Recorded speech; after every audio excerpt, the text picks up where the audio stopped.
Nunca he sido de escribir este tipo de cosas, pero ayer algo cambió dentro de mí, y creo que solo poniéndolo en palabras podré entender lo que viví. Es extraño cuando pasas toda la vida intentando mantenerte firme, haciendo lo correcto, construyendo una carrera limpia, y, aún así, nadie en tu familia parece notarlo. No hablo de no recibir felicitaciones o palmaditas en la espalda. Hablo de ser completamente ignorada, como si fuera invisible. Anoche, mi padre hizo un brindis delante de todo el mundo, y de nuevo, mi nombre no fue mencionado.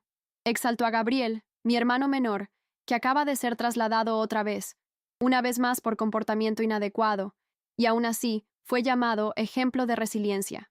Yo me quedé allí, sosteniendo la copa, intentando sonreír, fingiendo que no dolía. Lo peor es que ya debería estar acostumbrada.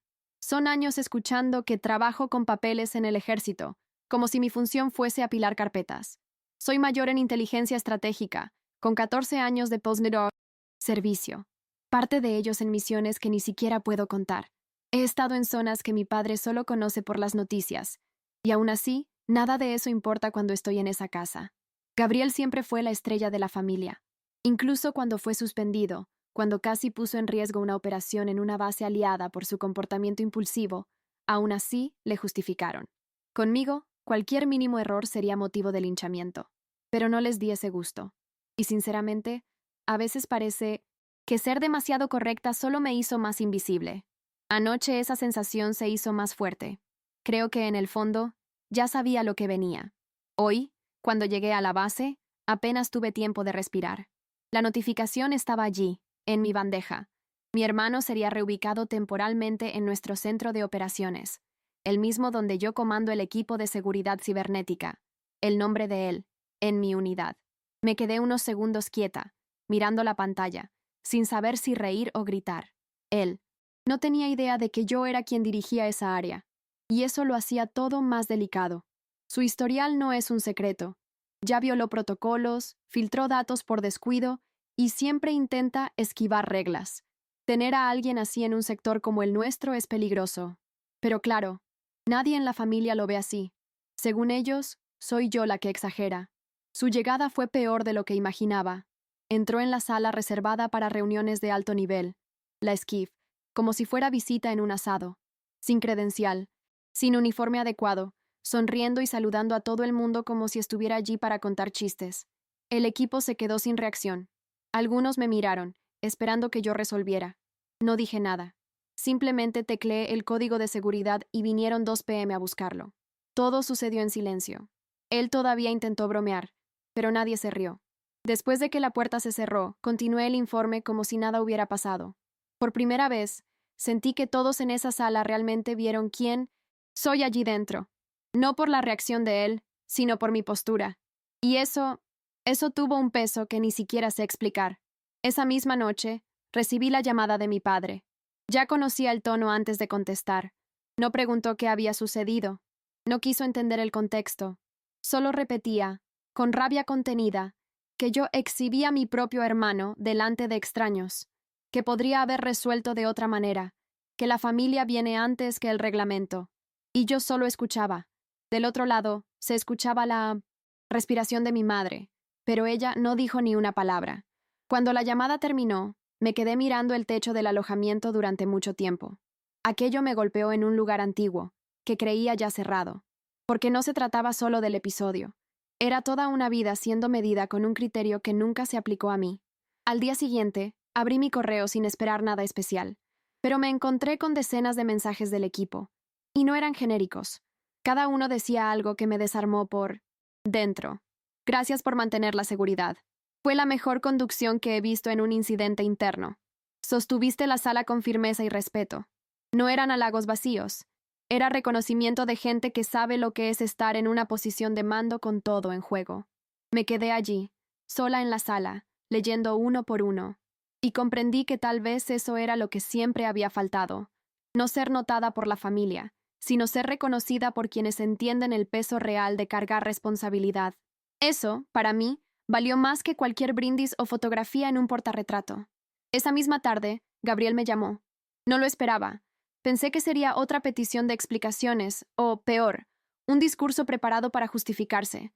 Pero no fue así. Su voz sonaba diferente. No gritó, no bromeó.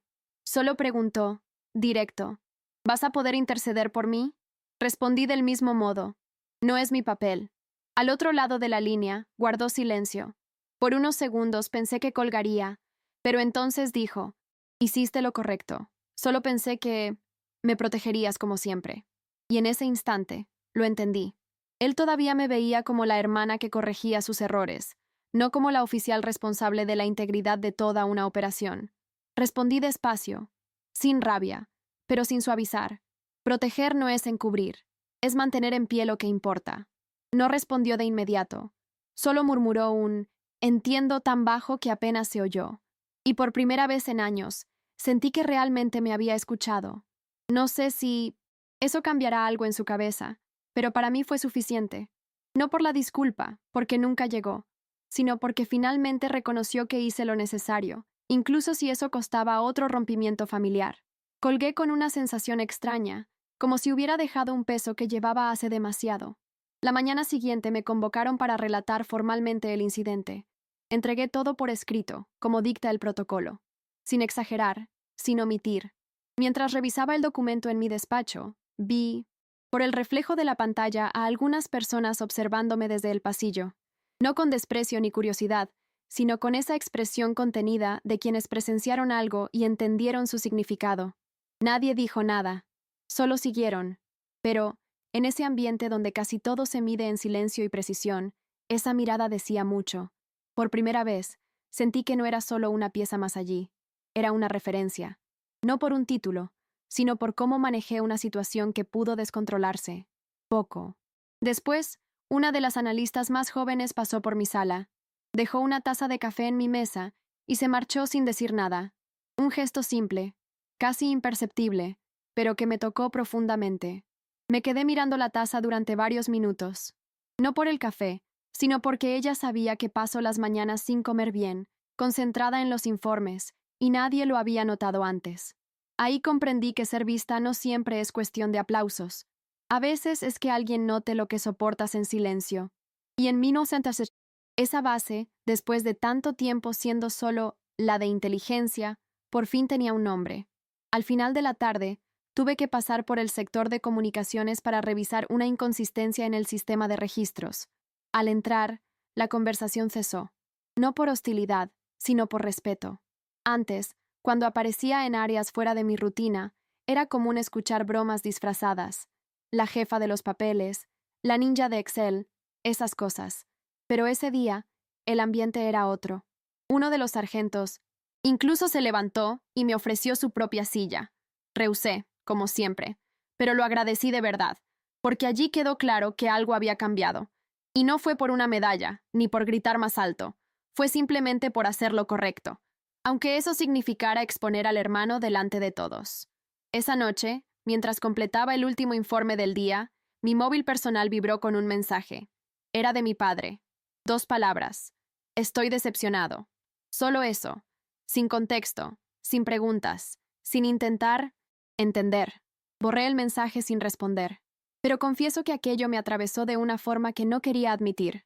Por más que nos fortalezcamos en el medio militar, por más que aprendamos a no depender de validación externa, ciertas heridas familiares siguen doliendo, más aún cuando vienen de alguien que, aún ausente, siempre tuvo el poder de silenciarme con una frase corta. Pero ese día, a diferencia de tantas veces, no lloré. Solo cerré el móvil, me levanté y me fui con la certeza de haber hecho lo correcto, aunque él nunca lo vea. A la mañana siguiente, mientras caminaba hacia el centro de seguridad de la base, noté miradas distintas en el pasillo. No eran de juicio ni de sorpresa. Era más bien un reconocimiento silencioso. Un gesto sutil con la cabeza aquí. Un buenos días, más firme allá. Nadie comentó directamente lo ocurrido, pero su postura mostraba que lo sabían y lo respetaban. Lo más curioso fue que, por primera vez, no sentí necesidad de justificarme, ni urgencia por demostrar que tenía razón. Algo dentro de mí se había asentado. Era como si la lucidez de ayer hubiese despejado el espacio que la inseguridad ocupaba desde hacía años. En la sala de monitoreo, mientras revisaba los reportes de las últimas 48 horas, entró el coronel responsable del sector sin avisar. Nunca fue de hablar mucho, y siempre mantuvo cierta distancia conmigo, lo cual era comprensible dado mi cargo y el hecho de que manejo información a la que ni él accede completamente. Pero esta vez, solo se detuvo a mi lado, miró la pantalla y dijo: «Sostuviste la base con postura de mando. Si necesitas apoyo, cuentas con el mío». No dijo más. Salió, y yo me quedé allí, sintiendo una mezcla de sorpresa, alivio y algo que nunca había sentido: pertenencia. Al final del turno, decidí pasar por la cantina, algo que raramente hacía. Nunca fui de mezclarse fuera del horario, quizás por hábito o por miedo a bajar la guardia. Pero ese día quise observar el ambiente con otros ojos. Mientras esperaba el café, noté a un grupo de reclutas susurrando. Uno me miró de reojo y desvió la vista. Al tomar el vaso, uno de ellos se levantó y vino hacia mí. Pensé que sería alguna observación operativa, pero solo dijo: «Mayor Herrera, quería agradecerle. Lo que hizo ayer enseñó más que todo un semestre de protocolo». No supe qué responder. Solo asentí y él volvió a su mesa. Así de simple. Por la noche, sentada en la cama del alojamiento, volví a leer los mensajes del equipo. Esos textos cortos, directos, sin exageraciones, pesaban más que cualquier medalla. Eran personas que saben lo que es lidiar con presión, que entienden la responsabilidad de estar al frente de una operación crítica. Gente que no elogia por costumbre, sino por reconocimiento real. Ahí me di cuenta de algo. Ya no deseaba que mi padre o mi hermano entendieran. Por primera vez, su ausencia no dolía. Mi validación venía de quien sabe exactamente lo que es cargar el mundo en silencio. Y eso, ese día, fue suficiente. A la mañana siguiente, me llamaron a una reunión con el mando superior. Pensé que sería un ajuste técnico, pero el coronel solo dijo: «Su procedimiento de ayer se incorporó como modelo de reacción ante incidentes en áreas seguras». No lo esperaba. Ni supe qué decir. Continuó: «No por parentesco, por estándar». Asentí, agradecí, y salí con la sensación de que algo había cambiado. No en la base ni en la jerarquía, sino en mí. Era como si, finalmente, mi nombre estuviera ligado a algo sólido, incuestionable, que nadie podría desacreditar con comentarios familiares o emociones ajenas. Más tarde, mientras actualizaba reportes en el sistema, recibí un mensaje privado de un oficial que rara vez se manifestaba. «Lucía, ayer me recordaste por qué entré en esto». Me quedé mirando la pantalla. No es algo que se envíe sin motivo. Respondí solo con un «gracias», pero esa frase resonó todo el día. Porque, en el fondo, yo también había olvidado por qué entré. Fueron tantos años buscando reconocimiento donde no lo habría, que dejé de lado lo que me movió, proteger lo que debe protegerse, aunque nadie lo vea. Al final del turno, fui al mirador de la base. Es un lugar sencillo, pero donde respiro mejor. Me senté en el concreto frío, quité mi credencial y me quedé mirando los helicópteros. Recordé cuando ingresé en las fuerzas, llena de dudas, con miedo de fallar, de decepcionar. Y por ironía, terminé decepcionando solo por no ser quien esperaban. Pero ahora, sentada allí, comprendí que quizá nunca sea la hija que mi padre exhiba con orgullo, ni la hermana citada en el grupo familiar. Y está bien, porque ese día supe exactamente quién soy y dónde hago la diferencia. Antes de irme, abrí el móvil y encontré un último mensaje de Gabriel. Solo una frase: «Hoy aprendí lo que es el mando». Lo leí 3 veces, sin saber si contestar. No lo hice, no por rencor ni orgullo, sino porque, por primera vez, no sentí que debía seguir ese ciclo de explicaciones. A veces, la mejor respuesta es dejar que el otro piense. Cerré el móvil, guardé la credencial y bajé en silencio. Y en ese silencio, sentí una extraña ligereza, como si algo pesado, al fin, se hubiera ido. Llegué al alojamiento y fui al espejo del baño.